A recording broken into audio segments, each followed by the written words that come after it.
Values. Values are the core commitments that influence and guide us. We all have a set of values. We all have some notion of what our values might be. We make our decisions based on all of our choices are based on our values, whether we go with them or we go against them, and that has different influences and impacts in our lives.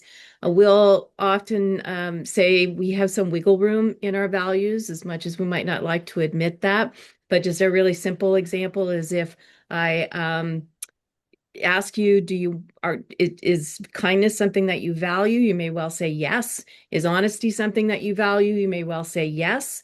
And then what happens when I come and go, like, I just got this brand new haircut. What do you think? And you're like, oh. And so then how do you respond? Do you respond kindly? Do you respond honestly? Or some element of being kindly honest. And it may well depend on the relationship as well. And that's just a simple example to help bring home the sometimes our values are in conflict with each other, and where do we go with that?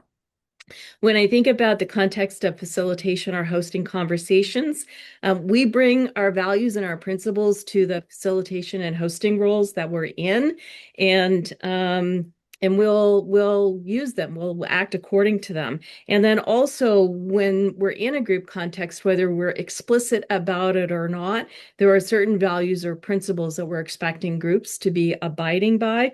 Much better if we can be explicit about it than just make the assumption.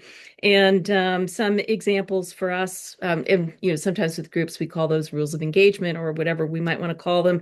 And for us, some of those values are things like bringing all of the voices into the room, using psychological safety. We don't usually these days talk so much about safe environments as much as we talk about supported environments so that we can be in the conversations that we need to be in.